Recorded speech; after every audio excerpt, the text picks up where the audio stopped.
എല്ലാവർക്കും കർത്താവായ യേശുക്രിസ്തുവിന്റെ നാമത്തിൽ ഞാൻ വന്ദനം പറയുന്നു. നമ്മൾ ഇന്ന് യോഹന്നാന്റെ സുവിശേഷം 4-ാം അധ്യായത്തിലേക്ക് പ്രവേശിച്ചിരിക്കുകയാണ്. 4-ാം അധ്യായത്തിൽ നമ്മൾ 13 മുതലുള്ള വാക്യങ്ങൾ ഒരിക്കൽ കൂടി വായിക്കാം. 13 മുതൽ 21 വരെയുള്ള വാക്യങ്ങൾ. ഇതിൽ ചില കാര്യങ്ങൾ നമ്മൾ പറഞ്ഞു തുടങ്ങിയതാണ്, എങ്കിലും നമുക്കതെല്ലാം ഒന്നുകൂടെ ആ ഒരു ഓർഡറിൽ നമുക്ക് മനസ്സിലാകാൻ വേണ്ടി അത് ചിന്തിക്കാം. നാം അവനിലും അവൻ നമ്മിലും വസിക്കുന്നുവെന്ന് അവൻ തന്റെ ആത്മാവിനെ തന്നതിനാൽ നാം അറിയുന്നു. ആത്മാവ് നമുക്ക് വെളിപ്പെടുത്തി തരുന്ന അനേകം കാര്യങ്ങളുണ്ട്. അതിൽ ഏറ്റവും പ്രധാനപ്പെട്ട കാര്യം നമ്മൾ ആരാണ്, നമ്മൾ എവിടെ വസിക്കുന്നു എന്നുള്ളതാണ്. ആത്മാവ് നമ്മെ പഠിപ്പിക്കുന്നത് ക്രിസ്തു നമ്മിലും നാം അവനിലും എന്നാണ്. ആത്മാവ് നമ്മോട് പറയുന്ന ഏറ്റവും വലിയ സാക്ഷ്യം, ഏറ്റവും വലിയ വെളിപ്പെടുത്തൽ എന്ന് പറയുന്നത് ജീവന്റെ പ്രത്യാശയായ ക്രിസ്തു, മഹത്വത്തിന്റെ പ്രത്യാശയായ ക്രിസ്തു നമ്മിൽ ഇരിക്കുന്നു. കർത്താവ് നമ്മിൽ വസിക്കുന്നു, നാം അവനിലും വസിക്കുന്നു. കർത്താവിൽ നമ്മിൽ വസിക്കുന്നത് നമുക്കുള്ള വാഗ്ദത്തങ്ങളെ നിറവേറ്റാൻ വേണ്ടിയാണ്. ഇനി ജീവിക്കുന്ന ഞാനല്ല, എന്നിൽ വസിക്കുന്ന ക്രിസ്തു അത്രേ. അതാണ് കർത്താവിന്റെ വാസം എന്ന് പറയുന്നത്. ഞാൻ കർത്താവിൽ വസിക്കുന്നു എന്ന് പറയുമ്പോൾ ഞാൻ നേരത്തെ കഴിഞ്ഞ ദിവസം പറഞ്ഞ പോലെ ഒരു കുളത്തിലെ ഒരു മീൻ കഴിയുന്ന പോലെയാണ്. അവിടെ ക്രിസ്തുവിൽ നിന്നാണ് നമ്മൾ എല്ലാവരും എല്ലാം പ്രാപിക്കുന്നത്. അപ്പോൾ അവനിൽ നമ്മൾ വസിക്കുന്നു എന്ന് പറയുമ്പോൾ നമ്മുടെ എല്ലാ ധനവും അവനിൽ നിന്ന് വരുന്നതാണ് എന്നാണ് നമ്മൾ അർത്ഥമാക്കുന്നത്. ഓക്കെ, അപ്പോൾ ക്രിസ്തുവിൽ വസിക്കുക, ക്രിസ്തു നമ്മിൽ വസിക്കുക. ഇത് യോഹന്നാന്റെ 15-ാം അധ്യായം മുതൽ നമ്മൾ കേൾക്കുന്നതാണ്. അപ്പോൾ നമുക്ക് ജീവിക്കാൻ ആവശ്യമായ എല്ലാ ധനങ്ങളും നമ്മൾ ക്രിസ്തുവിൽ നിന്ന് പ്രാപിക്കുകയും ക്രിസ്തു തന്നെ നമ്മുടെ ജീവനായിരിക്കുകയും ചെയ്യുന്ന ആ ഒരു ഇൻഹാബിറ്റിംഗ് ആണ് യഥാർത്ഥ ആത്മീയത. ആത്മാവ് നമുക്ക് വെളിപ്പെടുത്തി തരുന്ന കാര്യം, ആത്മാവിനാൽ നമ്മൾ അനുഭവിക്കുന്ന കാര്യം. പിതാവ് പുത്രനെ ലോകരക്ഷിതാവായിട്ട് അയച്ചിരിക്കുന്നുവെന്ന് ഞങ്ങൾ കണ്ട് സാക്ഷ്യം പറയുന്നു. അപ്പോൾ ഈ യോഹന്നാൻ ഇതെല്ലാം പറയാനുള്ള കാരണം, യോഹന്നാന്റെ സുവിശേഷത്തിന്റെ പ്രത്യേകത അത് അനുഭവങ്ങളുടെ വിവരണമാണെന്നുള്ളതാണ്. മത്തായിയുടെ, മർക്കോസിന്റെ, ലൂക്കോസിന്റെ സുവിശേഷങ്ങൾ ഒരു ഡിസ്പാഷനേറ്റ് ആയിട്ട്, കുറച്ചുകൂടി ഡിസ്പാഷനേറ്റ് ആണ്. അതായത് അവരതിനകത്ത് ഡയറക്റ്റ് ഇൻവോൾവ് ആകുന്നില്ല. മത്തായിയോ മർക്കോസോ ലൂക്കോസോ, മത്തായിയുടെ കാര്യം മത്തായി പറയുമ്പോൾ തന്നെ തേർഡ് പേഴ്സൺ ആയിട്ടാണ് പറയുന്നത്. അതുപോലെ ലൂക്കോസും മർക്കോസും ഒക്കെ എഴുതുമ്പോൾ അവരൊരു നറേറ്റീവാണ് നമുക്ക് തരുന്നത്, അതായത് വിവരണമാണ് തരുന്നത്. എന്നാൽ യോഹന്നാനെ സംബന്ധിച്ച് യോഹന്നാൻ ക്രിസ്തുവിനെ, ജീവനെ എങ്ങനെ അനുഭവിച്ചു എന്നുള്ളതിനെ ബേസിലാണ് യോഹന്നാൻ എഴുതുന്നത്. അപ്പൊ സുവിശേഷത്തിന്റെ ഒരു അനുഭവത്തിന്റെ തലമാണ് നമ്മൾ യോഹന്നാന്റെ ലേഖനത്തിലൂടെ കാണുന്നത്. ഈ യോഹന്നാന്റെ ലേഖനം ശരിക്കും ഒരു 50 വർഷം സുവിശേഷം അനുഭവിച്ച ഒരാളുടെ എക്സ്പീരിയൻസ് ആണ്. ഒരു 50-60 വർഷത്തോളം സുവിശേഷം അനുഭവിച്ച, ക്രിസ്തുവിന്റെ സ്നേഹം അനുഭവിച്ച ഒരാളുടെ എക്സ്പീരിയൻസ് ആണ്. അത് അവർ കണ്ട് അറിഞ്ഞതാണ്, മനസ്സിലാക്കിയതാണ്. അതായത് ജീവിതത്തിന്റെ അനുഭവങ്ങളിലൂടെ ക്രിസ്തുവിനെ വെളിപ്പെടുത്തി ഉള്ളിൽ കിട്ടിയ ജീവന്റെ അനുഭവമാണ് യോഹന്നാൻ വിശദീകരിക്കുന്നത്. അപ്പൊ യോഹന്നാന്റെ ഈ വിശദീകരണത്തോടു കൂടി നമുക്ക് വേദപുസ്തകം മനസ്സിലാക്കുക എന്നുള്ളത് വളരെ ലളിതമായിട്ട് വരും. ലളിതമായിട്ട് വരുന്ന 5-ാം അധ്യായത്തിൽ പറയുന്നുണ്ട്, അവന്റെ കൽപ്പനകൾ വളരെ ലളിതമാണ്, ഭാരമുള്ളതല്ല. ഞാൻ പലപ്പോഴും പ്രസംഗിച്ച് തുടങ്ങിയ കാലത്ത് ഇത് വളരെ ഭാരമുള്ളതാണ് എന്ന് വിചാരിച്ചിരുന്നു. പക്ഷെ ഭാരമുള്ളതല്ല എന്നാണ് യോഹന്നാന്റെ ലേഖനം നമ്മെ ആശ്വസിപ്പിക്കുന്നത്. നമ്മൾ വിചാരിക്കുന്നത് പോലെ വലിയ ഭാരമില്ല ഇത് ചെയ്യാൻ. എന്റെ മുഖം ലഘുവാണ് എന്ന് കർത്താവ് പറഞ്ഞു. അപ്പോൾ എന്റെ ചുമട് ലഘുവും എന്റെ മുഖം മൃദുവുമാണ് എന്ന് പറയാൻ വളരെ സോഫ്റ്റ് ആണ്. എന്നാലും നമുക്ക് കഷ്ടം ഒത്തിരി ഉണ്ട്. പക്ഷെ ഇതെങ്ങനെയാണ് സോഫ്റ്റ് ആകുന്നത് എന്നുള്ളതിലേക്ക് നമുക്ക് വരാം. അത് 5-ാം അധ്യായം ആകുമ്പോഴേക്കും ഈ കർത്താവിന്റെ വലിയ വലിയ നിയമങ്ങൾ നമുക്ക് എങ്ങനെയാണ് വളരെ സോഫ്റ്റായി മാറുന്നത്, മുഖം വളരെ മൃദുവായി മാറുന്നതെന്ന് നമുക്ക് 5-ാം അധ്യായം വരുമ്പോഴേക്കും അത് മനസ്സിലാക്കാൻ കഴിയും. ഇത് മനസ്സിലാക്കി കഴിയുമ്പോഴാണ് നമുക്ക് ശരിക്കും പുതിയ നിയമത്തെക്കുറിച്ചുള്ള ഒരു ശരിയായ പിക്ചർ നമുക്ക് കിട്ടും. അതായത് എന്താണ് പുതിയ നിയമം, എന്താണ് നമുക്ക് കർത്താവ് നമ്മുടെ മുമ്പിൽ വെച്ചിരിക്കുന്ന അനുസരണം, ഈ കാര്യങ്ങളെല്ലാം നമുക്ക് ക്ലാരിറ്റി ഉണ്ടാകുന്നത് ഇത് മനസ്സിലാക്കുമ്പോഴാണ്. ഓക്കെ, അപ്പോ ഞങ്ങൾ കണ്ടു സാക്ഷ്യം പറയുന്നത് അതിന്റെ പ്രത്യേകതയുണ്ട്. First hand experience, first hand witness ആണ്. ജീവനെ പിതാവ് അയച്ചതാണ് പുത്രനെ എന്നുള്ളത്. അതുപോലെ പുത്രന്റെ ജീവന്റെ അധികാരം, പുത്രൻ ആരാണ്, അവൻ തരുന്ന ജീവൻ എന്താണ്, ഇത് ആത്മാവ് ഞങ്ങളുടെ ഉള്ളിൽ പറയുക മാത്രമല്ല, ഞങ്ങളത് കണ്ട് അറിയുകയും കൂടെ ചെയ്തു. ഡബിൾ വിറ്റ്നസിംഗ് ആണ്. ആത്മാവ് ഉള്ളിൽ പറഞ്ഞു, അതുപോലെ തന്നെ ഞങ്ങൾ ഇത് കണ്ട് അറിയുകയും കൂടെ ചെയ്തു. അപ്പോ പിതാവ് പുത്രനെ ലോകരക്ഷിതാവായിട്ട് അയച്ചിരിക്കുന്നു എന്ന് ഞങ്ങൾ കണ്ട് സാക്ഷ്യം പറയുന്നു.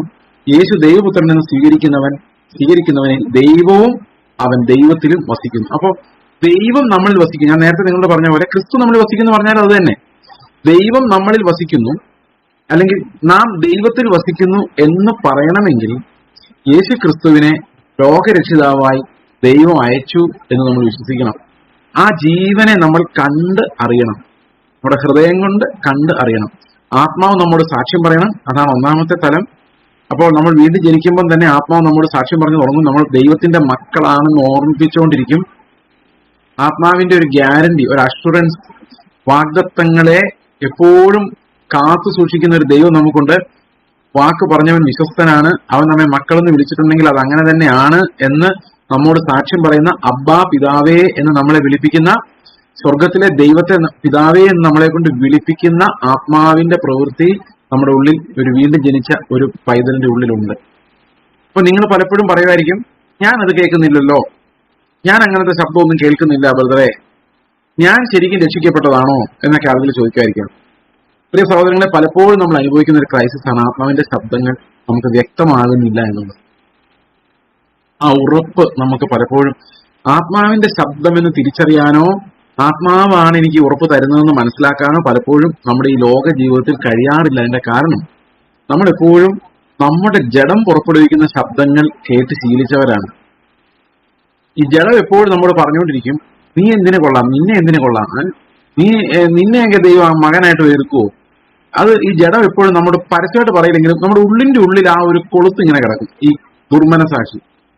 അതുകൊണ്ട് ഈ ദുർമനസാക്ഷിയുടെ ശബ്ദം നമ്മൾ എപ്പോഴും കേൾക്കുന്നുണ്ട്. ആത്മാവ് തരുന്ന അഷുറൻസിലേക്ക് ധൈര്യമായിട്ട് പ്രവേശിക്കാൻ പലപ്പോഴും വിശ്വാസികൾക്ക് കഴിയാറില്ല. ഇവിടെ പറയുന്ന ആത്മാവിന്റെ ശബ്ദം നമ്മൾ കേൾക്കുന്നത് ദൈവത്തിന്റെ വാഗ്ദത്തങ്ങളിലുള്ള നമ്മുടെ വിശ്വാസമാണ്. അവിടെയാണ് അത് തുടങ്ങുന്നത്. ഈ ആത്മാവ് നമ്മോട് കാണിച്ചു തരുന്ന കർത്താവ് എന്താണ് നമ്മൾ ഉപദേശിച്ചത്, അവന്റെ വാഗ്ദത്തങ്ങൾ എന്നേക്ക് നിലനിൽക്കുന്നതാണ്, തിരശ്ശീലക്കപ്പുറത്തേക്ക് കിടക്കുന്നതാണ്. അങ്ങനെ നമ്മൾ ദൈവ മക്കളാണ് നമുക്ക് ഉറപ്പിച്ചു തരുന്ന ദൈവത്തിന്റെ ആത്മാവാണ്. ദൈവത്തിന്റെ ആത്മാവിന്റെ ആ ഉറപ്പോട് കൂടി നമ്മൾ അവന്റെ ജീവനെ കണ്ടറിഞ്ഞ സാക്ഷികൾ കൂടിയാണ്. ദാറ്റ് മീൻസ് നമ്മുടെ ഇന്ദ്രിയങ്ങൾ കൊണ്ട് നമ്മൾ അനുഭവിക്കുന്നുണ്ട്. പതുക്കെ പതുക്കെ നമ്മൾ വളർന്നു വരുമ്പോഴേക്കും ഈ ജീവൻ നമ്മുടെ ഇന്ദ്രിയങ്ങൾ കൊണ്ട് അറിയാൻ നമുക്ക് കഴിയും. ആത്മാവിൽ നിന്ന് മാത്രമല്ല, നമ്മുടെ ജീവനിൽ നിന്ന് തന്നെ അത് കണ്ടറിയുവാൻ. അതായത് നമ്മൾ പറയില്ല, ഇതൊന്ന് കണ്ടറിയേണ്ട കാര്യമാണെന്ന് പറയില്ലേ, നമുക്കൊന്ന് കണ്ടറിയാൻ. You shall see the Lord. ഈ യോബ് പറയുന്നത് ഞാൻ കണ്ടു ദൈവത്തെ എന്നാണ്. അപ്പൊ ശരിക്കും ദൈവത്തെ കണ്ടു, കണ്ണാൽ എന്ന് പറയുമ്പോൾ ഇത് ലിറ്ററലി കണ്ടു എന്നുള്ളതല്ല, he had an intimate experience എന്നാണ് അതിന്റെ അർത്ഥം. അപ്പൊ പിതാവ് പുത്രനെ ലോകരക്ഷിതാവായി അയച്ചിരിക്കുന്നത് ഞങ്ങൾ കണ്ട് സാക്ഷ്യം പറയുന്നു. യേശു ദൈവപുത്രൻ എന്ന് സ്വീകരിക്കുന്നവന് ദൈവവും അവൻ ദൈവത്തിലും വസിക്കുന്നു. ഇങ്ങനെ ദൈവത്തിനും നമ്മോടുള്ള സ്നേഹത്തെ നാം അറിഞ്ഞു വിശ്വസിച്ചുമിരിക്കുന്നു. അപ്പൊ എന്തുകൊണ്ടാണ് ദൈവം പുത്രനെ അയച്ചു എന്ന് നമ്മൾ വിശ്വസിക്കേണ്ടത്? അതുകൊണ്ട് എന്ത് ഇംപ്ലിക്കേഷൻ ആണുള്ളത്? യേശു ക്രിസ്തു ശരിക്കും ദൈവപുത്രനാണ്, സൃഷ്ടിയല്ല എന്നുള്ളതിന്റെ ഏറ്റവും വലിയൊരു തെളിവാണ് അത് ദൈവ സ്നേഹത്തെ പ്രദർശിപ്പിക്കുന്നു എന്നുള്ളത്. അതായത് സ്വന്തം പുത്രനെ ദൈവം ഏൽപ്പിച്ചു തരുന്നു എന്ന് പറയുമ്പോൾ അത് ഭയങ്കര സ്നേഹമായിട്ട് നമ്മൾ കാണാനുള്ള കാരണം വേറൊരു പുത്രനെ അങ്ങനെ തരാനില്ല എന്നുള്ളത് കൊണ്ടാണ്. അതായത് സൃഷ്ടിയായിരുന്നു യേശുക്രിസ്തുവെങ്കിൽ നമുക്ക് കർത്താവിനെ തരുന്നത് ഒരു ചെലവുള്ള കാര്യമായിരുന്നില്ല. കാരണം സൃഷ്ടിയാണെങ്കിൽ ഇനി സൃഷ്ടിക്കാമല്ലോ. അപ്പൊ കർത്താവിനെ നമുക്ക് തന്നാലും വേറൊരു ക്രിസ്തുവിനെ വേണമെങ്കിൽ പിതാവിനെ സൃഷ്ടിക്കാമല്ലോ. അപ്പൊ അതിനകത്തൊരു നഷ്ടമില്ലല്ലോ. അതൊരു വലിയ സ്നേഹമെന്ന് പറയാൻ പറ്റുമോ? സ്നേഹമെന്ന് പറയാൻ പറ്റില്ല. പക്ഷെ സ്നേഹമെന്ന് പറയുന്നത് എന്തുകൊണ്ടാണെന്ന് വെച്ച് കഴിഞ്ഞാൽ യേശുക്രിസ്തു ഒന്നേ ഉള്ളൂ എന്നുള്ളതും അവൻ ദൈവത്തിന്റെ സാക്ഷാൽ പുത്രനാണെന്നുള്ളതും അവനെ നൽകിയത്, ദൈവം നമുക്ക് നൽകിയത് സൃഷ്ടിയല്ലാത്തത് കൊണ്ടാണെന്നും ആ സൃഷ്ടിയല്ലാത്ത ദൈവത്തെ തന്നെയാണ് അവൻ നമുക്ക് നൽകിയതെന്നുള്ളത് നമുക്ക് അവന് നമ്മോടുള്ള ഭയങ്കരമായ സ്നേഹത്തെയാണ് കാണിക്കുന്നത്. ഒരു സൃഷ്ടിയെ തന്നാൽ അത്രയും സ്നേഹമെന്ന് പറയാൻ പറ്റില്ല. കാരണം സൃഷ്ടിക്ക് മഹത്വമില്ല. എന്നാൽ ദൈവം എന്താ ചെയ്തത്? അവന്റെ പുത്രനെ തന്നെ നമുക്ക് തന്നു എന്ന് പറയുമ്പോൾ തന്നെ യേശു ക്രിസ്തു സൃഷ്ടിയല്ല എന്ന് നമുക്ക് അപ്പോൾ തന്നെ മനസ്സിലാക്കാം. കാരണം സൃഷ്ടിയാണെങ്കിൽ ജീസസ് ഈസ് നോട്ട് ഇൻഡിസ്പെൻസിബിൾ. യേശു ക്രിസ്തുവിനെ തന്നെ അയക്കുന്നു എന്ന് പറയുന്നത് അതിനകത്ത് സ്നേഹത്തിന്റെ ഒരു പ്രകടനം എന്ന് പറയാൻ പറ്റത്തില്ല. എന്നാൽ ഇവിടെ അവൻ സൃഷ്ടിയല്ല, കർത്താവ് മാത്രമേ ഉള്ളൂ, ഏകജാതനായ പുത്രനെ അവൻ നമുക്ക് തന്നു എന്നുള്ളത് ദൈവത്തിന് നമ്മോടുള്ള സ്നേഹത്തെ കാണിക്കുന്നു. അവൻ ലോകരക്ഷിതാവായി അവൻ ഏകപുത്രനെയാണ് ഈ നശിച്ച ലോകത്തെ, ഈ പാപികളെ രക്ഷിക്കാൻ വേണ്ടി കർത്താവ് അയച്ചു തന്നത് എന്നുള്ളത് അവന് നമ്മോടുള്ള അതിഭയങ്കരമായ കരുണയെയും സ്നേഹത്തെയുമാണ് കാണിക്കുന്നത്. അങ്ങനെയാണ് നമ്മൾ സ്നേഹം എന്താണെന്ന് അറിഞ്ഞത്. ഈ സ്നേഹം അറിഞ്ഞ ഒരുവന് ഒരിക്കലും സ്നേഹിക്കാതിരിക്കാൻ കഴിയില്ല. സ്നേഹമാം നിന്നെ കണ്ടവൻ പിന്നെ സ്നേഹിക്കാതെ ജീവിക്കും. അത് കണ്ടാൽ, ഈ കർത്താവ് ചെയ്ത പ്രവൃത്തി കണ്ടാൽ നമ്മുടെ ഉള്ളിൽ ആ സ്നേഹം ഒന്ന് നിറയുമെന്നുള്ളതാണ് യോഹന്നാൻ പ്രതീക്ഷിക്കുന്നത്. നമുക്ക് ബുദ്ധിപരമായിട്ട് ഇത് അറിഞ്ഞുകൊണ്ട് നമ്മുടെ ഉള്ളിൽ സ്നേഹം ഉണ്ടാവണമെന്നില്ല. യേശു ക്രിസ്തു പിതാവിനെ ഇപ്പൊ മിക്ക വിശ്വാസ പ്രമാണമൊക്കെ എത്ര നാളെ ഈ യാക്കോബായാലും ഓർത്തഡോക്സിലൊക്കെ ചൊല്ലിക്കൊണ്ട് നടന്നതാണ്. പക്ഷെ അതുകൊണ്ടൊന്നും നമ്മുടെ ഉള്ളിൽ സ്നേഹം ഉണ്ടായില്ല. അവിടെ എല്ലാം പറയുന്നുണ്ടല്ലോ, ഏകജാതനായ പുത്രനെ അയച്ചു.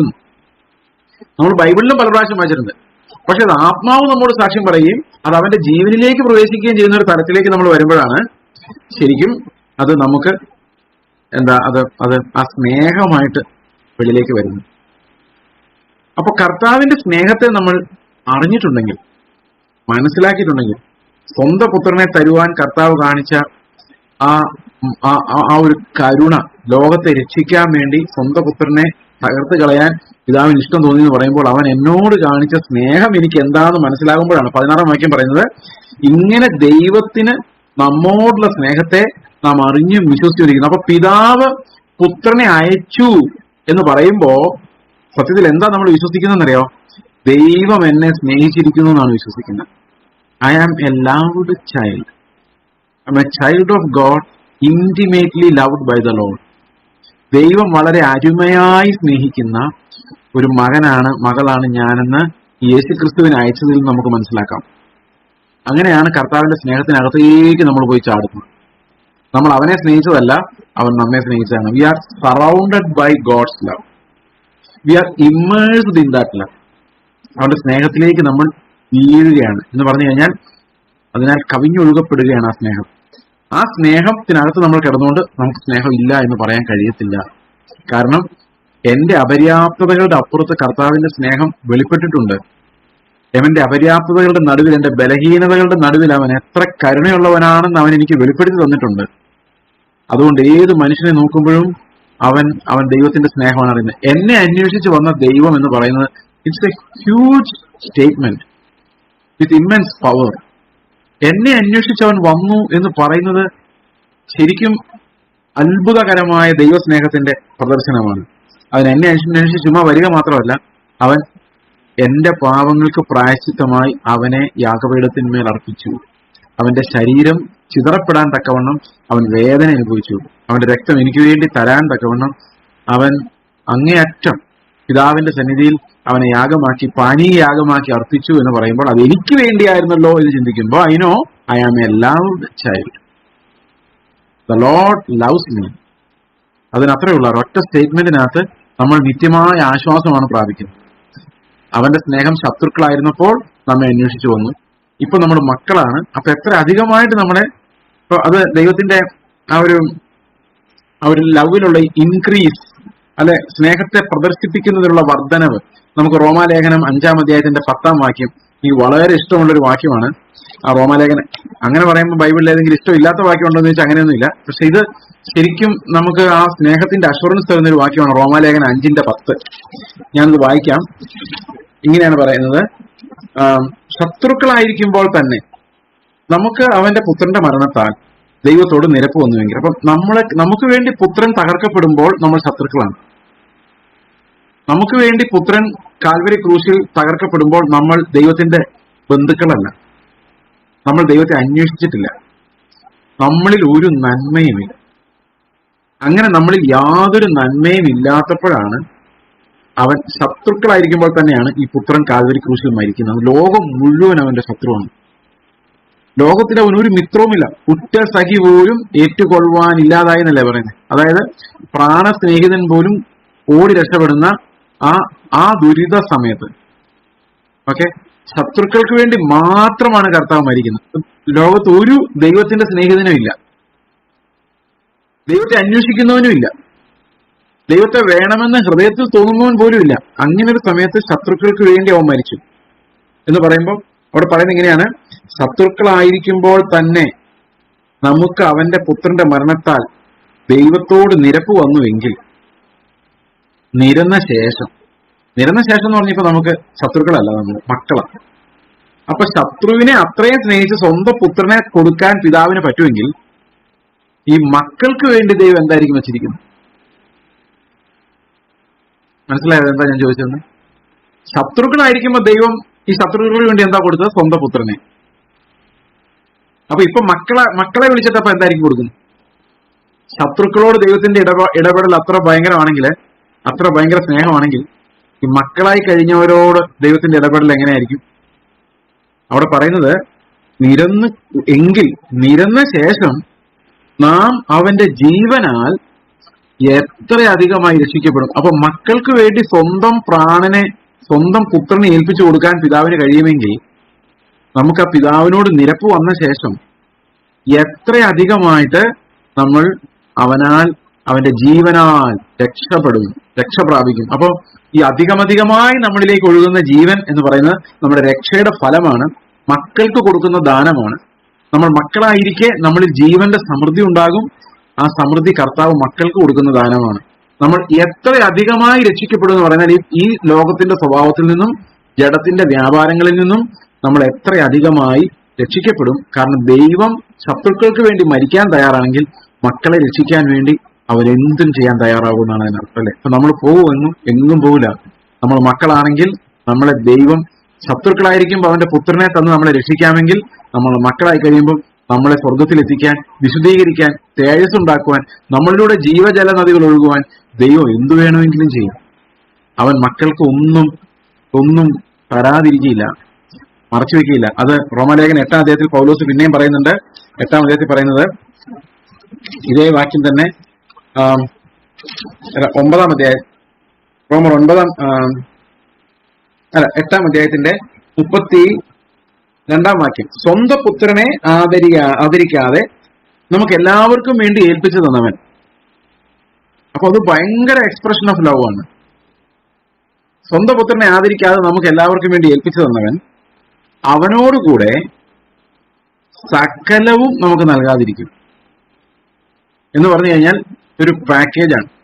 പുത്രനെ നമുക്ക് തരാമെങ്കിൽ പിന്നെ കർത്താവ് എന്താ നമുക്ക് തരാത്തത് എന്ന് പറഞ്ഞാൽ ആ ജീവനിലെ ഏതെങ്കിലും ഒന്ന് അവൻ തടഞ്ഞു വെക്കുവോ? ഇവന് കൊടുക്കണ്ടെന്ന് വെക്കുവോ? ഈ സ്നേഹത്തിന്റെ ഏതെങ്കിലും ഒരു കൃപാവരം, സ്നേഹം പ്രകടിപ്പിക്കാനുള്ള ആത്മാവിന്റെ നിറവ് വേണ്ട, ഇത്രയും മതി എന്ന് കർത്താവ് മക്കളെ കുറിച്ച് പറയുവോ? ഒരിക്കലും പറയില്ല.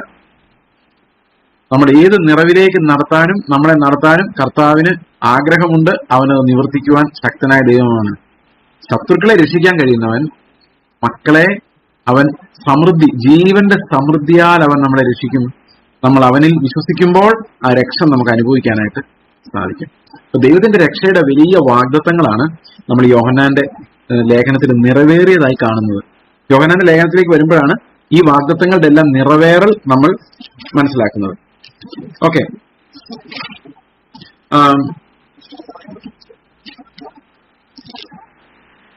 ഇങ്ങനെ ദൈവത്തിന് നമ്മോടുള്ള സ്നേഹത്തെ നാം അറിഞ്ഞും വിശ്വസിച്ചും ഇരിക്കുന്നു. ദൈവ സ്നേഹം തന്നെ, സ്നേഹത്തിൽ വസിക്കുന്നവൻ ദൈവത്തിൽ വസിക്കുന്നു, ദൈവം അവനിലും വസിക്കുന്നു. അപ്പൊ ദൈവത്തെ കുറിച്ചുള്ള ഒറ്റ വാക്ക് നിർവചനം ഇവിടെ പറഞ്ഞിരിക്കുന്ന ദൈവ സ്നേഹം തന്നെ.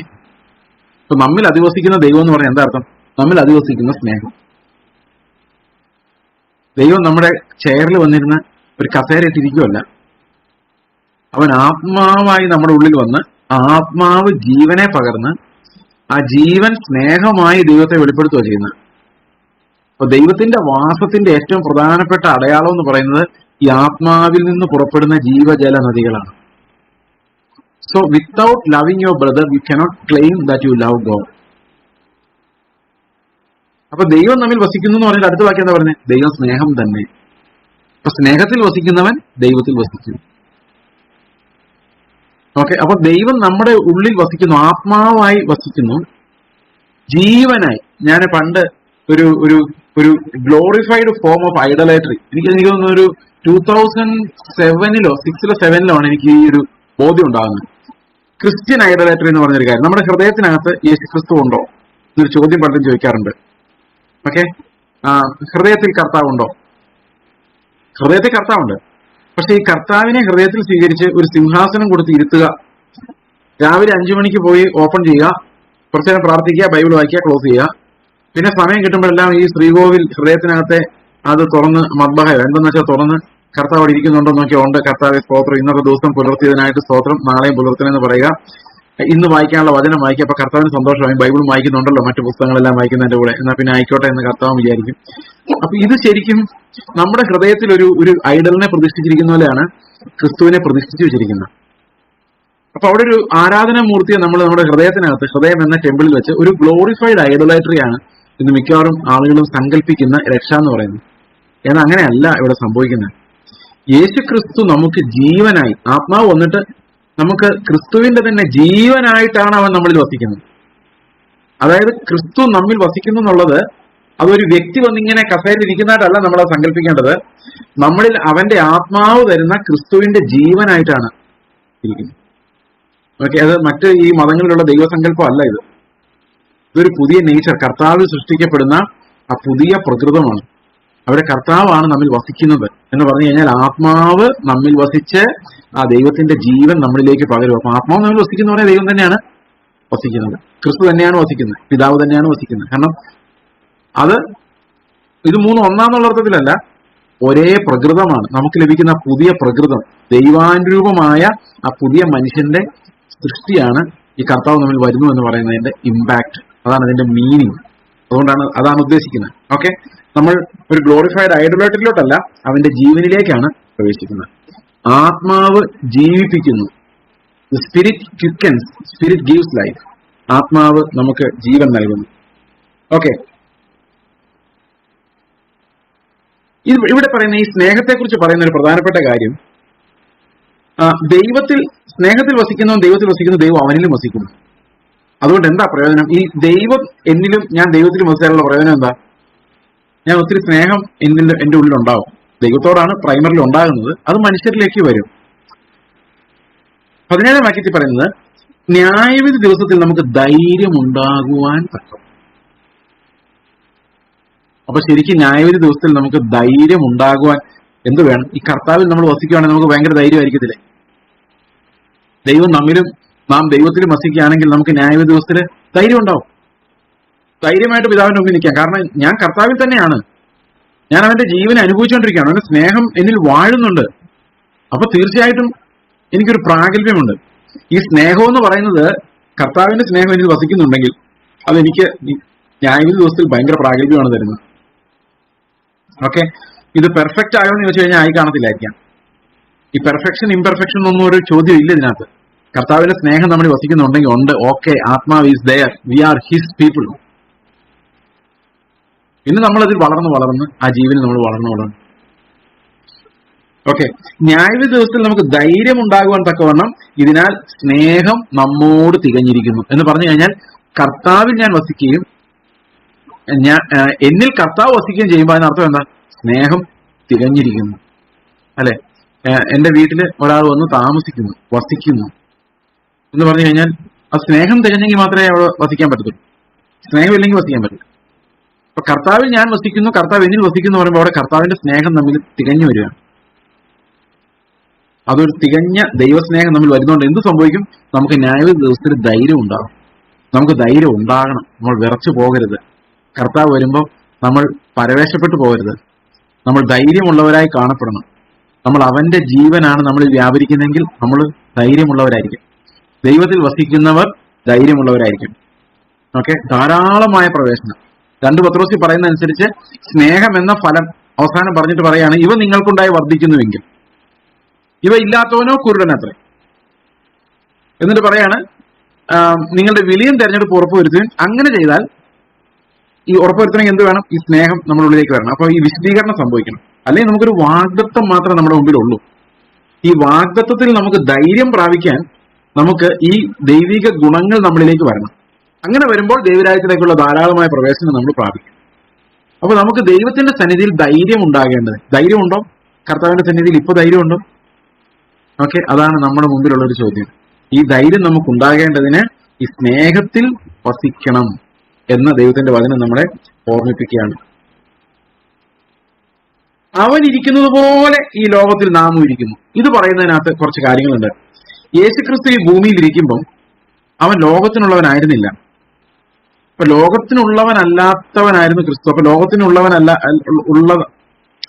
ലോകത്തിനുള്ളവനല്ലാത്ത ക്രിസ്തു ലോകത്തിലിരിക്കുമ്പോൾ ഭയങ്കര ശത്രുത്വമാണ് ചുറ്റുമുള്ളത്. ലോകത്തിന്റെ വ്യവസ്ഥ അവനെതിരാണ്. അതായത് ലോകത്തിന് ദൈവത്തോട് എന്തുമാത്രം ദേഷ്യം ഉണ്ടെന്നറിയാം. ആ ദേഷ്യം മുഴുവൻ കണ്ടത് ആ കാൽവരി ക്രൂശിലാണ്. ദൈവത്തെ കൈ കിട്ടിയാൽ എന്ത് ചെയ്യണമെന്ന് മനുഷ്യന്റെ ഉള്ളിലുള്ള വൈരാഗ്യ ബുദ്ധി തീരുമാനിച്ചിരുന്നു. അതെന്താന്ന് വെച്ച് കഴിഞ്ഞാൽ, ദൈവം ഇറങ്ങി വന്ന് ഞങ്ങളുടെ കൂടെ താമസിച്ചാൽ അവനെ ഏറ്റവും നികൃഷ്ടമായ മരണം കൊടുക്കും. ഇതായിരുന്നു ലോകത്തിന്റെ മനസ്സ്. ആലോചിക്കും. അതുകൊണ്ടാണ് കർത്താവ് മരിച്ചപ്പോൾ ശത്രുക്കൾക്ക് വേണ്ടി മരിച്ചു എന്ന് പറയുന്നത്. ലോകത്തിന് ദൈവത്തോടുള്ള മനോഭാവം മുഴുവൻ ആ ക്രൂശിൽ കാണാം. അവനെ അടിച്ചിട്ട് മതിയാകാതെ, കുത്തിയിട്ട് മതിയാകാതെ, തലയിൽ മുൾക്കിരീടം അടിച്ചിട്ട് മതിയാകാതെ, നിന്ദിച്ചിട്ട് മതിയാകാതെ, കാൽവരി ക്രൂശിൽ മരിക്കുന്നത് വരെ, നഗ്നനായി മരിക്കുന്നവരെ ഈ ലോകം അവന്റെ ആ ലോകം ദൈവത്തോടുള്ള ദേഷ്യത്തെ എക്സ്പ്രസ് ചെയ്തു. യേശുക്രിസ്തു ഇത് ആ ശത്രുത എക്സ്പ്രസ് ചെയ്തു.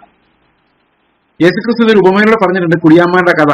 അവിടെ ആദ്യം പല വേലക്കാരെ വിട്ടു, അവർ കൈക്കൊണ്ടില്ല. അവസാനം മകനെ വിട്ടപ്പോൾ അവർ ആ പരാക്രമം മുഴുവൻ ആ മകന്റെ മേൽ കാണിച്ചു. ദൈവത്തോടുള്ള വൈരാഗ്യമാണ് ഈ മനുഷ്യരെ ഭരിച്ചുകൊണ്ടിരുന്നത്. ഏദൻ തോട്ടത്തിൽ തുടങ്ങിയ ദൈവത്തോടുള്ള വൈരാഗ്യമാണ് ആ ക്രൂശിൽ അവസാനിച്ചത്. ആ ക്രൂശിൽ കർത്താവ് ഈ ലോകത്തിന്റെ വൈരാഗ്യം മുഴുവൻ വഹിക്കുകയാണ്. ഒരർത്ഥത്തിൽ പറഞ്ഞ ദേഷ്യം മുഴുവൻ, സൃഷ്ടിതാവിനോട് സൃഷ്ടിക്കുള്ള ദേഷ്യം. ആ ദേഷ്യം, പാപത്തിൽ നിന്നുണ്ടായ ആ ധിക്കാരം, ശത്രുത്വം, അത് ഇത്രയും ആളുകളെ യേശുവിനെതിരെ ക്രൂശിക്കാന്ന് അവർ വിളിക്കുമ്പം അവരേത് പിശാച് പിടിച്ചവനെയും കർത്താവിന് പകരം സ്വീകരിക്കാൻ തയ്യാറായിരുന്നു. അത്ര ഭയങ്കരമായ വൈരാഗ്യം ദൈവത്തോട്. നമ്മൾ വിചാരിക്കുക നമുക്ക് അങ്ങനെയൊന്നുമില്ല, നമ്മൾ ഭയങ്കര സ്നേഹമാണ് കർത്താവിനോട്.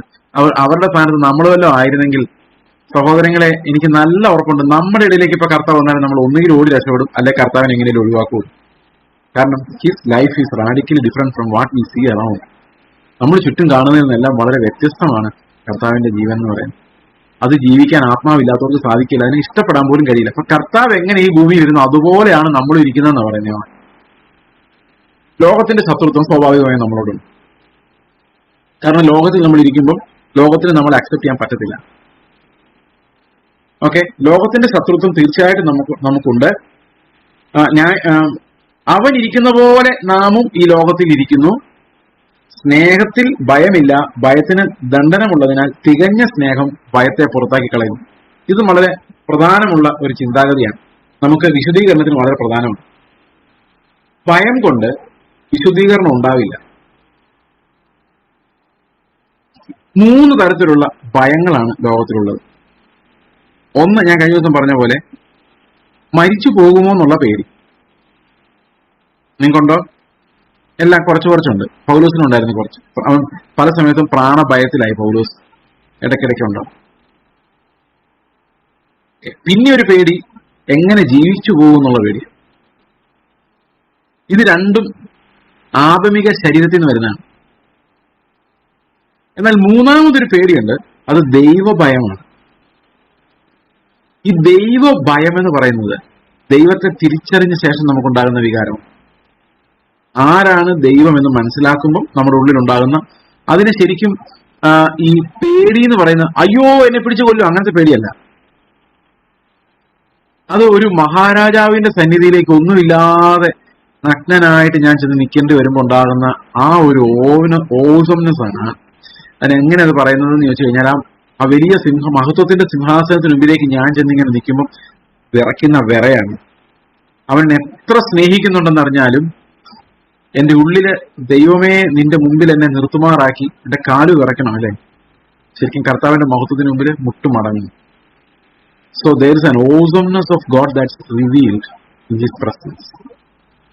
അപ്പൊ ദൈവം നമ്മെ വിളിച്ചു. ഞാൻ ആദ്യമായിട്ട് പ്രവാചകന്റെ ആലോചന കേൾക്കുന്നത് 996 അപ്പൊ 996 ഒരു പ്രവാചകൻ എന്നോട് പറയാണ്, ആദ്യത്തെ പ്രവചനമാണ്, നിന്നെ ഞാൻ ഒരു മിഷണറി ആയിട്ട് തെരഞ്ഞെടുത്തിരിക്കുന്ന ദൈവത്തിന്റെ ആത്മാവ് പറയും. പല ജാതികളിലോട് നീ കർത്താവിന്റെ വചനം പറയാനുള്ളവനാണ്. ഞാൻ ഡിഗ്രി കഴിഞ്ഞിട്ട് വീട്ടിൽ ചെന്ന സമയത്താണ് ഈ സംഭവം നടക്കുന്നത്. സത്യം പറഞ്ഞാൽ എനിക്ക് സുവിശേഷ വേലയ്ക്ക് പോകണമെന്നൊന്നും യാതൊരു പ്ലാനും ആ സമയത്തില്ല. ഇത് കേട്ടിട്ടുണ്ടായില്ല. പക്ഷെ എന്റെ ഉള്ളം ഭയങ്കരമായിട്ട് തുള്ളിച്ചാടുമായിരുന്നു. അതിന്റെ കാരണം എന്താണെന്ന് വെച്ച് കഴിഞ്ഞാൽ, ഞാൻ വിചാരിച്ചിരുന്നത് ദൈവത്തിന്റെ ഒരു പ്രവാചകൻ, ഏലിയാവോ ഏലീശയോ അല്ലെങ്കിൽ യെശയ്യാവോ, ആരെങ്കിലും ഒരാൾ എന്റെ മുമ്പിൽ വന്നിട്ട് ദൈവം എന്നെ കുറിച്ച് എന്താ പറയുന്നത് എന്ന് അവർ വെളിപ്പെടുത്തിയാൽ എനിക്ക് 100% ഉറപ്പായിരുന്നു ഞാൻ ജീവനോടെ ശേഷിക്കില്ല എന്നുള്ള കാര്യം. ഞാൻ പറഞ്ഞ മനസ്സിലായോ? അതായത് ഒരു നന്മ പോലും കൗണ്ട് ചെയ്യാൻ എനിക്കില്ല, ഞാൻ ഇതോടെ തീരുമെന്ന് ഞാൻ വിചാരിച്ചത്, പ്രവാചകൻ എന്റെ നേരെ വിരൽ ചൂണ്ടിയപ്പോൾ.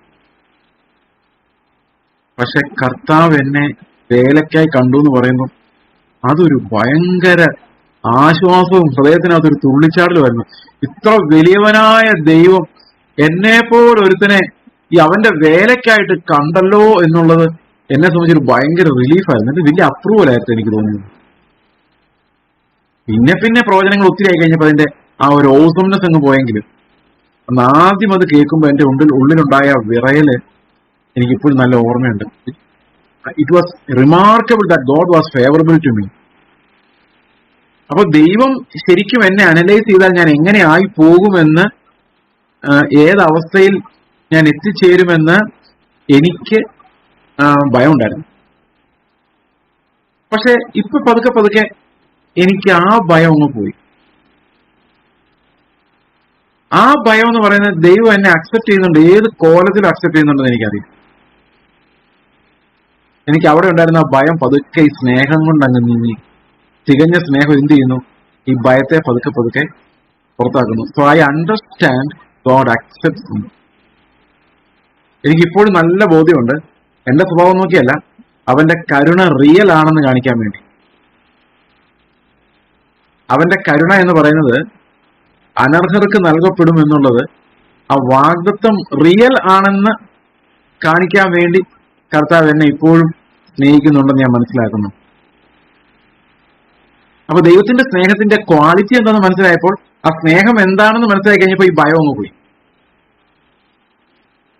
ആ ഭയത്തിന്റെ ഹോൾഡ് ഇരിക്കുന്നിടത്തോളം കാലം നമുക്ക് കർത്താവിനോട് ഒന്നും ചെയ്യാൻ കഴിയും, വിശദീകരിക്കപ്പെടാനും പറ്റില്ല. ശരിക്കുള്ള വിശദീകരണ സ്നേഹത്തിന്റെ തികവിൽ നിന്നാണ് വരുന്നത്. ഓക്കെ, എന്നാൽ ദൈവത്തിന്റെ ഭയത്തിന് വേറൊരു ആംഗിളുണ്ട്.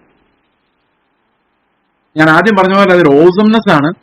കർത്താവെ, നീ എത്ര ഭയങ്കരനായ ദൈവം, എത്ര തീക്ഷ്ണവാനായ ദൈവം. നമ്മുടെ ദൈവം ദഹിപ്പിക്കുന്ന അഗ്നിയാണ്, ദഹിപ്പിക്കുന്ന അഗ്നിയല്ലോ എന്ന് എബ്രായ ലേഖനം 12-ാം അധ്യായത്തിന്റെ അവസാന ഭാഗത്ത് നമ്മൾ കാണുന്നത് അങ്ങനെയാണ്. Our God is a consuming fire. പക്ഷെ ആ വലിയ ദൈവമാണ്. ഞാൻ പലപ്പോഴും ഈ പ്രവാചകന്മാര് പറഞ്ഞിട്ട്, അല്ലെങ്കിൽ ഞാനൊരു എക്സാമ്പിൾ പറയാം. ഞാൻ ബൈബിൾ കോളേജ് പഠിക്കുന്ന സമയത്ത് ഞങ്ങൾ ഫസ്റ്റ് ഇയർ ആയിരുന്നു. അപ്പൊ ഞങ്ങൾക്ക് ഒരു മിഷൻ പ്രോഗ്രാം ഉണ്ടായിരുന്നു. 1 മാസത്തെ മിഷൻ ട്രിപ്പിന് പോയി. അപ്പൊ അവിടുത്തെ ദേവദാസൻ, പേര് പറഞ്ഞ അദ്ദേഹം ഇപ്പോഴും സുവിശേഷവേലയിലുള്ള ആൾ തന്നെയാണ്, but he was very young, immature. നമ്മളെല്ലാവരും അങ്ങനെ ആയിരുന്നല്ലോ. അപ്പൊ അദ്ദേഹം ഒരു സ്ഥലത്തേക്ക് ദൈവം എന്നെ വിളിച്ചു എന്ന് പറഞ്ഞു. അപ്പോ അതോറിറ്റീസ് പറഞ്ഞു അവിടെ ഒത്തിരി ചർച്ചകളാണ്, അങ്ങോട്ട് പോകണ്ട എന്ന് പറഞ്ഞു. പുള്ളി രീതിയിൽ എന്നെ ദൈവം ഇങ്ങോട്ട് തന്നെ വിളിച്ചേക്കെന്ന് പറഞ്ഞ് പുള്ളി ബലമായിട്ട് അങ്ങോട്ട് പോയി.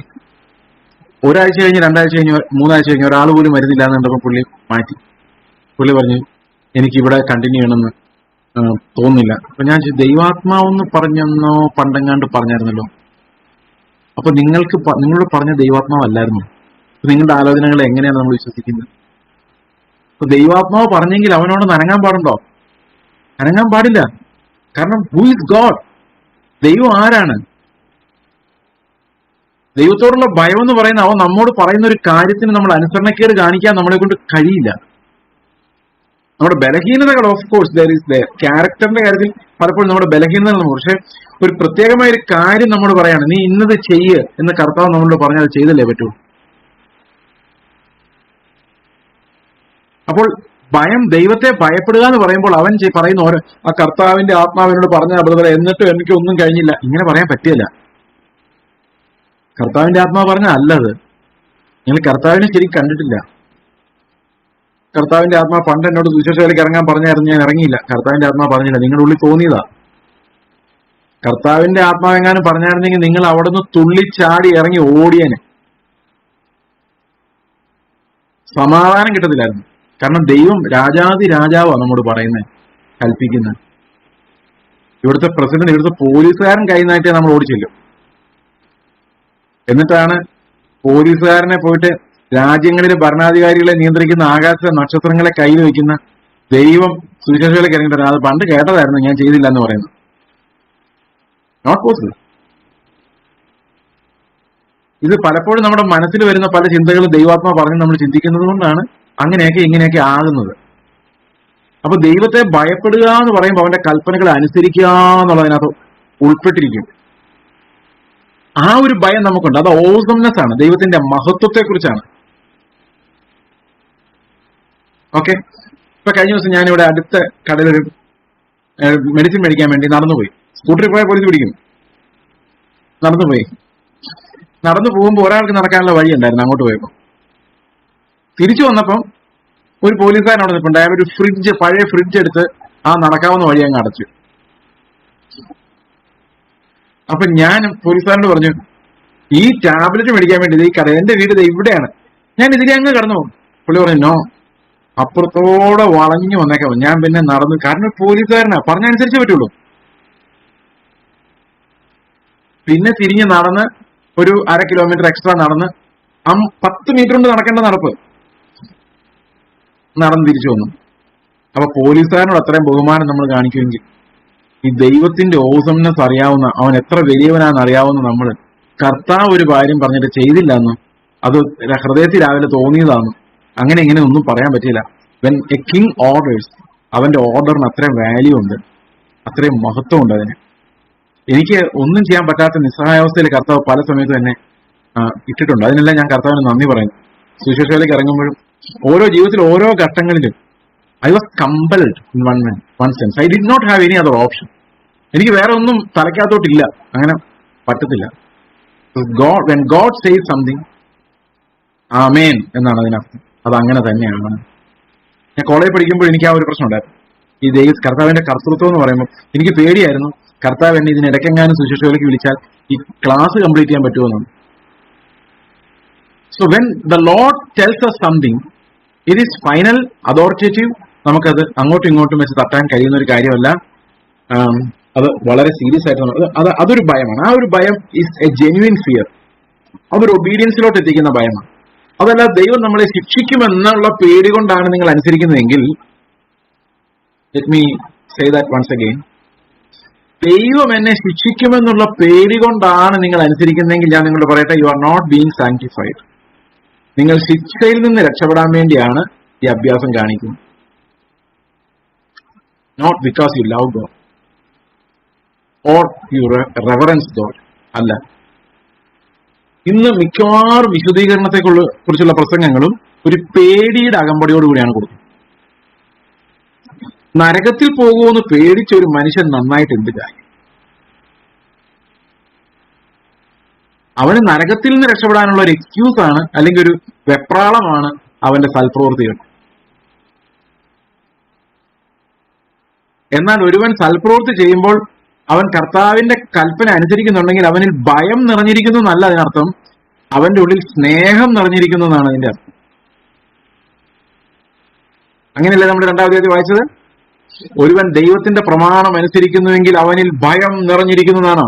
അല്ല, സ്നേഹം അവനിൽ തികഞ്ഞിരിക്കുന്നതാണ്. അപ്പൊ കർത്താവിന്റെ സ്നേഹമാണ് നമ്മളെ നിർബന്ധിക്കുന്നത്. 2 കൊരിന്ത്യർ ലേഖനം 5:14 എന്താ പറയുന്നത്? യേശു ക്രിസ്തുവിന്റെ സ്നേഹം ഞങ്ങളെ നിർബന്ധിക്കുന്നു. ഭയം നിർബന്ധിക്കുന്നല്ല, സ്നേഹം ഞങ്ങളെ നിർബന്ധിക്കുന്നു.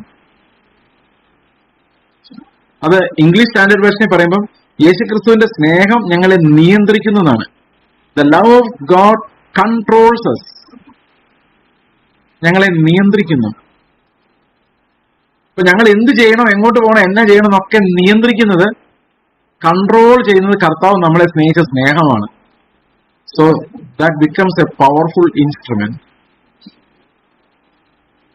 അപ്പൊ നമ്മൾ എന്ത് ചെയ്യണം അത് തീരുമാനിക്കുന്ന കർത്താവ് നമ്മളെ സ്നേഹിച്ച സ്നേഹമാണ്. We are controlled by his love. 2 കൊരിന്ത്യർ ലേഖനം 5:14. ഓക്കെ, സ്നേഹത്തിൽ ഭയമില്ല. എന്റെ മകൻ എന്നെ അനുസരിക്കേണ്ടത് ഈ അപ്പൻ എന്നെ വീടിന് പുറത്താക്കുമെന്ന് പേടിച്ചിട്ടല്ല. That's not obedience. ഭയമല്ല, സ്നേഹമാണ്. സ്നേഹത്തിൽ എന്തില്ല? ഭയമില്ല. ഭയത്തിന് ദണ്ഡനമുള്ളതിനാൽ തികഞ്ഞ സ്നേഹം ഭയത്തെ പുറത്താക്കി കളയുന്നു. എന്ന് പറഞ്ഞാൽ ഭയത്തിനകത്ത് എന്തുണ്ട്? ഒരു ദണ്ഡനമുണ്ട്. നമുക്ക് ഭയം ഉണ്ടാകുന്ന നരകത്തെ കുറിച്ച് ഓർത്ത് പേടിച്ചിട്ടാണ്, അല്ലെ? നരകത്തെ കുറിച്ച് ഓർത്ത് പേടിക്കുമ്പോൾ അതിനകത്ത് എന്തുണ്ട്? ഒരു ദണ്ഡനത്തിന്റെ ഭയമാണ് നമ്മുടെ മുമ്പിലുള്ളത്. ഈ ദണ്ഡനത്തിന്റെ ഭയം മുമ്പിലിരിക്കുമ്പോൾ നമുക്ക് സ്നേഹം ഉണ്ടാവില്ല. എങ്ങനെയാ സ്നേഹം ഉണ്ടാകുന്നത്? എന്നെ ഒരാൾ നരകത്തിൽ പിടിച്ചിടാൻ വേണ്ടി ഇങ്ങനെ തൂക്കി നോക്കാൻ വേണ്ടി ഒരു ജഡ്ജ് അവിടെ ഇരിക്കുക. നിങ്ങളൊരു കേസിൽ പ്രതിയായിട്ട് കോടതിയിൽ ചെന്ന് നിന്നാൽ ആ ജഡ്ജിനെ നോക്കുമ്പോൾ നിങ്ങൾക്ക് ജഡ്ജിനോട് സ്നേഹമാണോ തോന്നുന്നത്? നിങ്ങളുടെ എതിരെ ആ തെളിവുകളെല്ലാം ഏത് സമയത്തും നരകത്തിലിടാം, അല്ലെങ്കിൽ തൂക്കിക്കൊല്ലാൻ ഇരിക്കാം. ആ ജഡ്ജിനെ നോക്കുമ്പോ എന്തോ ഒരു സ്നേഹം, അങ്ങനെ തോന്നുന്നു നിങ്ങൾക്ക്? തോന്നൂല. ഭയത്തിനകത്തൊരു ദണ്ഡനമുണ്ട്. ആ ദണ്ഡനത്തെ കുറിച്ചുള്ള ഭയം സ്നേഹമില്ലാത്ത അവസ്ഥയിലേക്ക് നമ്മളെ കൊണ്ട് ചെല്ലുന്നത്. അതുകൊണ്ട് തന്നെയാണ് നരകത്തെ പറഞ്ഞ് പേടിപ്പിച്ചല്ല ഒരു വിശുദ്ധനെ കർത്താവ് അനുസരിക്കുമാറാക്കുന്നത്, അവന്റെ സ്നേഹത്തെ വീണ്ടും വീണ്ടും വെളിപ്പെടുത്തിക്കൊണ്ടാണ്. ഇത് വിശുദ്ധീകരണത്തിന്റെ തലത്തിൽ മാത്രമേ നമുക്ക് മനസ്സിലാക്കിയെടുക്കാൻ പറ്റുള്ളൂ. കാരണം the love of God controls us. The love of Christ compels us. It puts pressure on us. അത് നമ്മുടെ മേൽ അത് പ്രഷർ ഇടുന്നു, സമ്മർദ്ദം ഇടുന്നു, അനുസരിക്കാനുള്ള സമ്മർദ്ദം ഇടുന്നു. മോനെ, ഞാൻ നിന്നെ എന്തോരം സ്നേഹിക്കുന്ന ഒരൊറ്റ ചോദ്യത്തിനകത്ത് നമ്മൾ കറങ്ങി നിലത്ത് വീഴും എന്ന് പറഞ്ഞു കഴിഞ്ഞാൽ അതിനപ്പുറത്തേക്കൊന്നും അതിനെക്കുറിച്ച് ചിന്തിക്കാനില്ല. His love controls us. Okay, തികഞ്ഞ സ്നേഹം ഭയത്തെ പുറത്താക്കി കളയുന്നു. ഭയപ്പെടുന്നവൻ സ്നേഹത്തിൽ തികഞ്ഞവനല്ല. ഇന്ന് പല പ്രസംഗങ്ങളിലും ആളുകളെ ഭയപ്പെടുത്തി അനുസരിപ്പിക്കാനുള്ള ഒരു പരിശ്രമമാണ്. ഞാൻ ഈ കഴിഞ്ഞ ദിവസം ഒരു ഇന്ന് രാവിലെയാണോ ഇന്നലെ രാത്രി ഒരു പാസ്റ്റർ പ്രസംഗം കേൾക്കായിരുന്നു. അദ്ദേഹം പറഞ്ഞു, സ്വർഗത്തിൽ പോകണമെങ്കിൽ 4 കാര്യങ്ങൾ നടക്കണം. 1 മാനസാന്തരപ്പെടണം, മറ്റൊന്ന് സ്നാനപ്പെടണം, 3 അന്യഭാഷ പറയണം, 4 വിശുദ്ധ ജീവിതം നയിക്കണം. ഇത് 4-ൽ ഏതെങ്കിലും ഒരെണ്ണം നടന്നില്ലെങ്കിൽ നിങ്ങൾ സ്വർഗത്തിൽ പോവില്ല. അപ്പോ ഭയപ്പെട്ട് വിറച്ച് നമ്മളെല്ലാം ചെയ്യുമോ? കാരണം എന്താ? നരകത്തിൽ പോകുമെന്നുള്ളൊരു പേടി. ഡെമോക്ലിസിന്റെ വാളെന്ന് പറഞ്ഞ പോലെ ഇങ്ങനെ മുകളിൽ ദൈവം വെച്ചേക്കുക. മര്യാദയ്ക്ക് അനുസരിച്ചില്ല, ഞാൻ നിന്നെ നരകത്തിൽ പിടിച്ചിടും. എന്തൊരു സ്നേഹമായിരിക്കും നമ്മുടെ ഉള്ളിൽ ഉണ്ടാകുന്നതല്ലേ? ടെൻഷൻ മാത്രമേ ഉണ്ടാവുള്ളൂ. അതുകൊണ്ട് യോഹന്നാൻ പറയാണ്, ഇപ്പൊ നിങ്ങൾക്ക് നിത്യജീവൻ ഉറപ്പല്ലെങ്കിൽ നമ്മുടെ ജീവിതത്തിൽ ഇന്ന് കഞ്ഞി കുടിക്കുന്നതിനേക്കാളും പ്രധാനമാണ് ചത്തുപോയ എന്ത് ചെയ്യുന്നുള്ള ചോദ്യം. മനസ്സിലാവുന്നുണ്ടോ ഞാൻ പറയുന്നത്? നമ്മുടെ ജീവിതം മുഴുവൻ ടെൻഷൻ അടിയിലോട്ടാണ് കയറുന്നത്. അല്ലെ പിന്നെ അതിനെ സീരിയസ് ആയിട്ട് എടുക്കരുത്. അത് മിക്കവാറും ക്രിസ്ത്യാനികൾ അങ്ങനെ ചെയ്യുന്നത്. സീരിയസ് ആയിട്ട് എടുക്കത്തില്ല. അപ്പൊ പിന്നെ പേടിക്കണ്ടല്ലോ. ഓക്കെ, അപ്പോ സീരിയസ് ആയിട്ട് എടുക്കാതിരുന്ന നമുക്ക് കുഴപ്പമില്ല. മര്യാദയ്ക്ക് ജീവിച്ചിട്ട് നരകത്തിൽ പോട്ടോ. ആ നരകം സീരിയസ് ആയിട്ട് എടുക്കരുത്, അങ്ങനെയാണ് കുഴപ്പമില്ല. പക്ഷെ സീരിയസ് ആയിട്ട് എടുത്താൽ നമ്മുടെ ശ്വാസം അപ്പം മുട്ടും. ഓക്കെ, അതുകൊണ്ട് ഈ ഭയപ്പെടുത്തുന്നവരൊന്നും ഇത് സീരിയസ് ആയിട്ട് എടുക്കാറില്ല. സീരിയസ് ആയിട്ട് എടുത്തു കഴിഞ്ഞാൽ സംഭവം ഭയങ്കര ഗുരുതരമാവും. ഓക്കെ, ഒരു ചെറിയ പാപത്തിന് പോലും നരകത്തിൽ ഇടേണ്ട സാഹചര്യം. ഓക്കെ, അവൻ ആദ്യം നമ്മെ സ്നേഹിച്ചതുകൊണ്ട് നാം സ്നേഹിക്കുന്നു. ഞാൻ ദൈവത്തെ സ്നേഹിക്കുന്നു പറയുകയും തന്റെ സഹോദരനെ പകയ്ക്കുകയും ചെയ്യുന്നവൻ കള്ളനാകും. അപ്പൊ നമ്മുടെ കണ്ണാടിയിലോട്ട് നമ്മൾ നോക്കിയിട്ട് നമ്മൾ കള്ളനാണോ എന്ന് പരിശോധിക്കേണ്ട ഒരു സമയത്തിലേക്ക് നമ്മൾ വന്നിരിക്കുകയാണ്. അതിന്റെ വഴി ഞാൻ പറഞ്ഞുതരാം. നിങ്ങളൊരു 5-6 പേരുടെ പേര് എഴുതി വെക്കുക. എന്നിട്ട് കണ്ണാടിയുടെ മുമ്പിൽ നിന്നുകൊണ്ട് ആ ഓരോരുത്തരുടെയും മുഖം ഓർക്കുക. അപ്പൊ നിങ്ങളുടെ മുഖം ശരിക്കൊന്ന് നോക്കിയാൽ മതി. നിങ്ങൾക്ക് ശരിക്കും സ്നേഹമാണോ അല്ലയോ എന്ന് മനസ്സിലാക്കാം. കള്ളനാണോ അല്ലയോ എന്ന് അറിയാൻ വേണ്ടിയാ.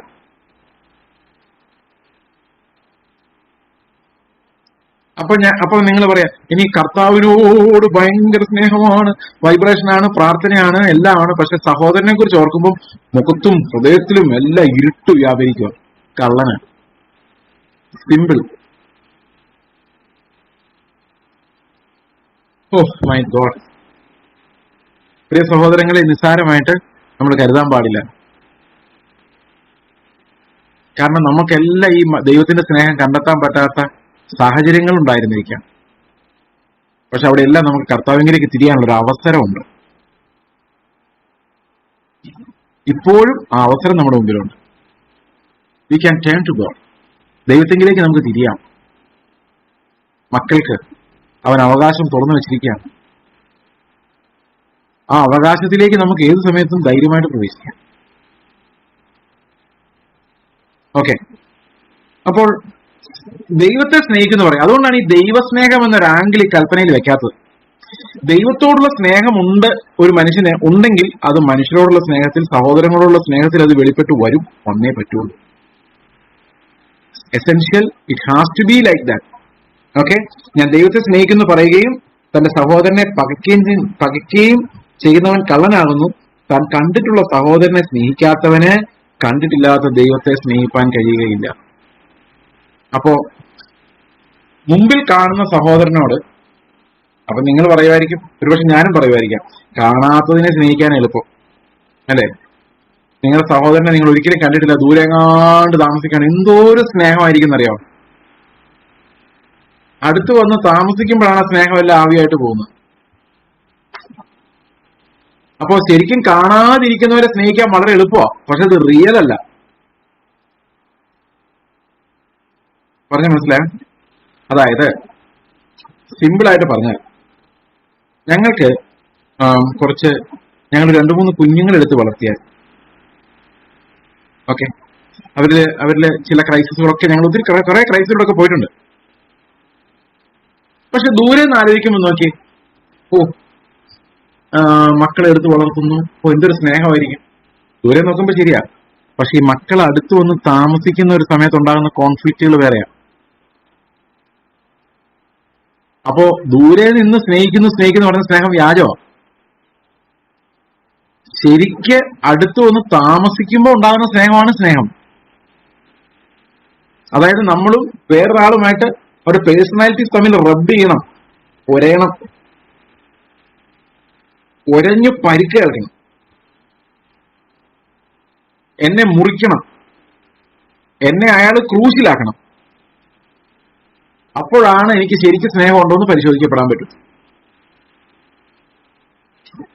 ദൂരെ ഇരുന്ന് ഐ ലവ് യു ജീസസ് എന്ന് പറയാനും, അതുപോലെ മനുഷ്യരോടാണെങ്കിൽ എനിക്ക് നിന്നോട് ഭയങ്കര സ്നേഹമാണെന്നൊക്കെ പറയാൻ വളരെ എളുപ്പമാണ്.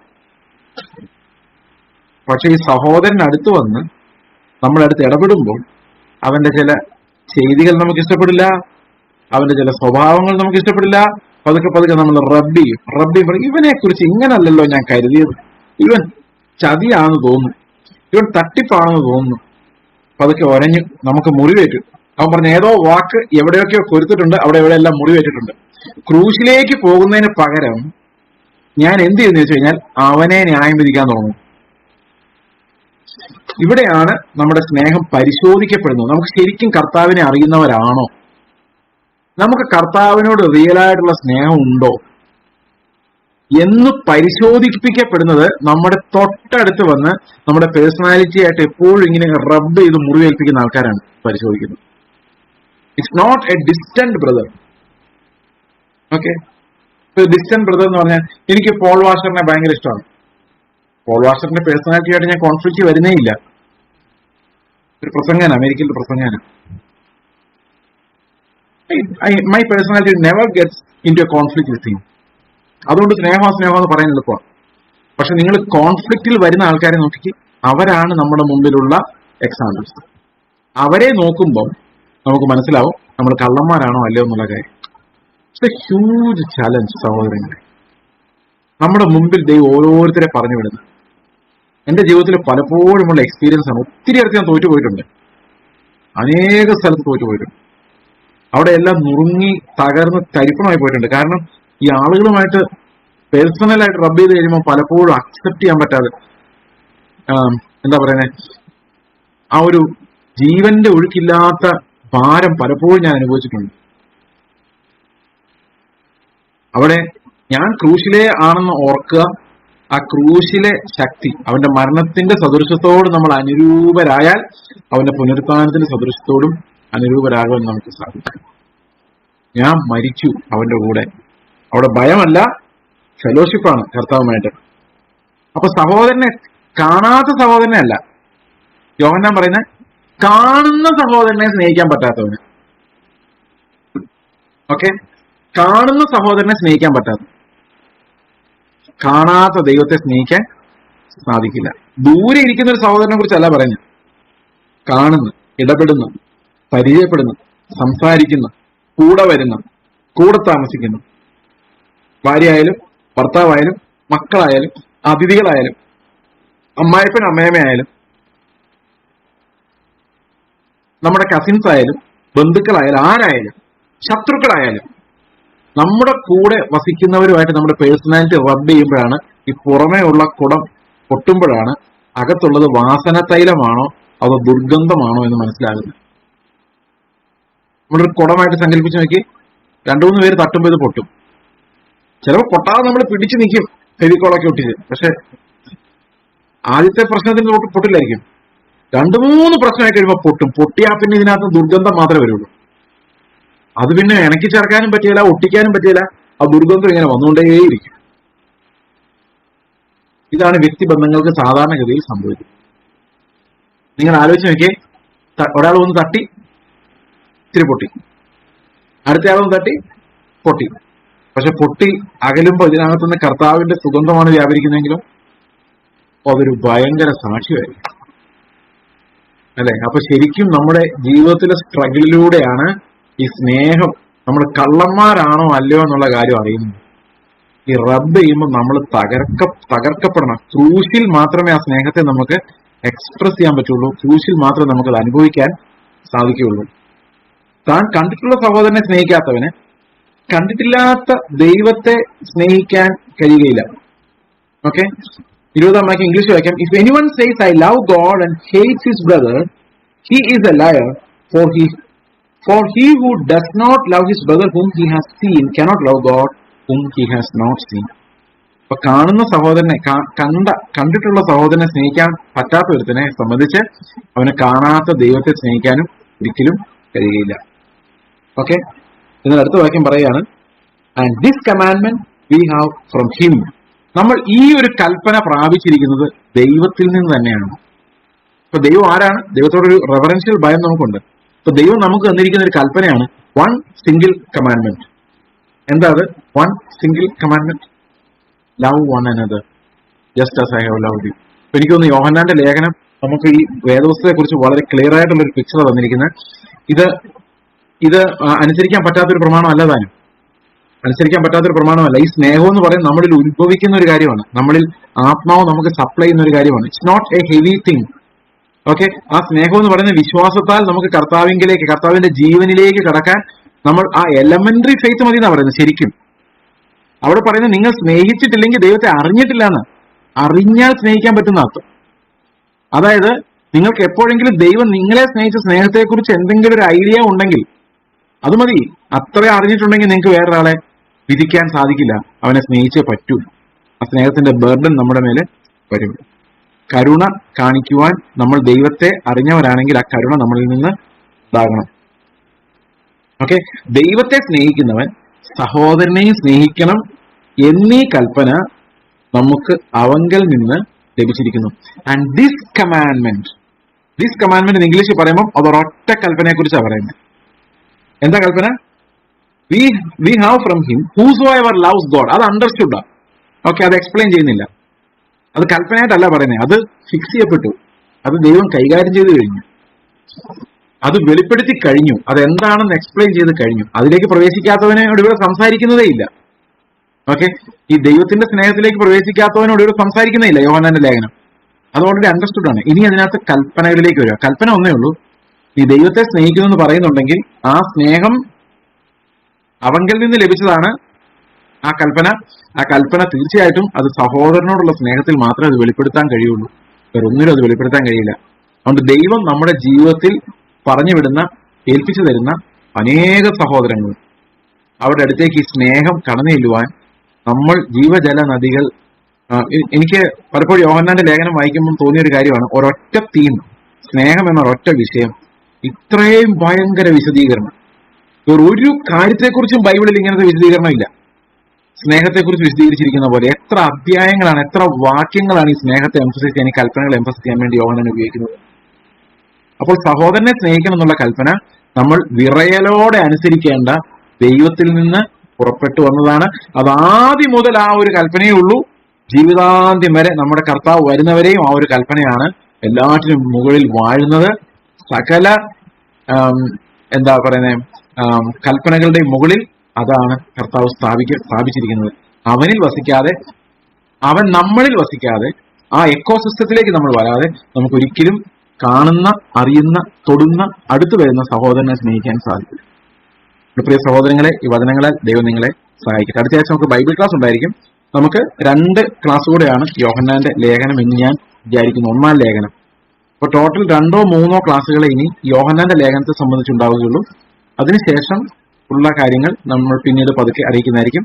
അടുത്ത ആഴ്ച ക്ലാസ് ഉണ്ടാവും. ക്ലാസിന്റെ വിവരങ്ങൾ ഗ്രൂപ്പുകളിൽ ഷെയർ ചെയ്യുന്നതായിരിക്കും. നമുക്കൊരു നിമിഷം പ്രാർത്ഥിക്കാം. ഞങ്ങളുടെ സ്വർഗ്ഗസ്ഥ പിതാവേ, അങ്ങ് ഞങ്ങളെ വിളിച്ചു, അങ്ങ് ഞങ്ങളെ സ്നേഹിച്ചു. ഞങ്ങൾക്ക് ഇപ്പോഴും അതിന്റെ ആഴങ്ങളൊന്നും അറിയുന്നില്ല. എങ്കിലും കർത്താവെ, ഞങ്ങൾ അങ്ങയിൽ വസിക്കുന്നു, അങ്ങയുടെ സ്നേഹം ഞങ്ങളിൽ വസിക്കുന്നു. കർത്താവെ, ഞങ്ങളുടെ ചുറ്റും തരുന്ന സാഹചര്യങ്ങളിൽ ഞങ്ങൾ ആ ക്രൂശിനെ കണ്ടെത്തി ഞങ്ങൾ തകർക്കപ്പെടുമ്പോൾ ഞങ്ങളുടെ ഉള്ളിൽ നിന്ന് കർത്താവിന്റെ സുഗന്ധദ്രവ്യം തന്നെ പരക്കുവാൻ ദൈവമേ, അങ്ങയുടെ വിശുദ്ധീകരണം, അങ്ങയുടെ സ്വഭാവങ്ങളാൽ, അങ്ങയുടെ സ്വഭാവ പ്രത്യേകതകളാൽ ഞങ്ങളെ നിറയ്ക്കണമേ. ക്രിസ്തുവിന്റെ എല്ലാ നിറവിനാലും നിറഞ്ഞു വരുവാൻ ഞങ്ങളെ സഹായിക്കണം. കർത്താവെ, ഞങ്ങൾ എന്തിനു വേണ്ടി ഞങ്ങളെ അങ്ങ് വിളിച്ചോ ആ വിളിയുടെ പൂർണ്ണതയിൽ എത്തുവാൻ ഞങ്ങളെ അവിടുന്ന് സഹായിക്കണമേ. നന്ദിയോടെ സ്തോത്രം. കർത്താവായ യേശു ക്രിസ്തുവിന്റെ നാമത്തിൽ തന്നെ ആമേൻ.